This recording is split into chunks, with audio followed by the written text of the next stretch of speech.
Nabalitaan ko na may naglalakihan ng mga donuts daw dito sa Espanya, Manila. Kaya naman agad akong pumunta para matikman ang nagte-trending at pinipilahan na naglalakihan ng mga donut. Sa halagang 35 pesos lang, meron ka ng Ducks na donut na chewy pero soft and pillowy. At itsura pala ng mga donuts ay talagang matatakam ka na. May mga giant munchkins sila dito na may iba't ibang flavors. Choco coconut, ube coconut at milky cheese. Nasa halagang 20 pesos meron ka ng 3 pieces. May cheese roll, cheesy donuts at ube cheese donuts din sila dito. At dito nga lang yan sa Aniela Super Size Donuts and Leche Flan sa Espanya, Manila. Malapit lang sa Mang Inasal. Nag-open sila ng 6 AM hanggang sa maubos yung kanilang mga donuts. Bukod sa mga donuts, meron din sila mga pampasalubong dito. At meron din leche flan na dito talaga nagsimula at nakilala na nagbebenta ng masasarap na leche flan. 7 years na sila nagbebenta ng leche flan at talagang binabalik-balikan ito ng mga customers nila. Lalo na kapag magpapasko. Isa pa sa nagustuhan ko dito hindi masasungit yung mga tao dito. Napakabait nila lahat. Tikman na natin yung kanilang mga naglalakihan na donuts. Ito yung sikat na street style donut na talaga nga namang pinipilahan.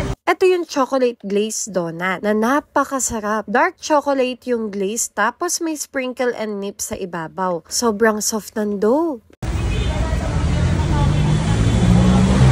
At ito naman yung coffee donut na napakasarap din. Grabe, ang sasarap ng glaze dito. First time ko lang ito matatry pero sabi nga nila, newly improved daw yung kanilang mga donuts. Less sweet ang mga glaze. At tunay na chocolate ang mga glaze nila dito. Hindi siya sugar glaze na sobra sa tamis. Nagustuhan ko din yung matcha nila. Malalasahan mo talaga yung matcha. At ito naman yung mga giant munchkins na very soft din na moist at chewy. Sobrang mabenta daw ito sa kanila. Paano ba naman? Sa halagang 20 pesos meron ka ng 3 pieces na napakalaking munchkins. Tapos napakasarap pa at napakalambot and moist and chewy talaga.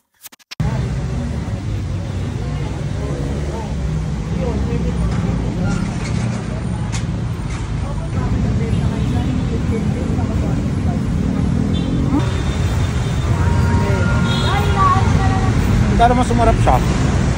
Nag-improve, no? Nag-improve. Mas masarap na siya ngayon, guys. Masarap na dati, mas sumarap pa. Tapos hindi nagbago yung presyo. Ganun pa rin kamura. Panalo to.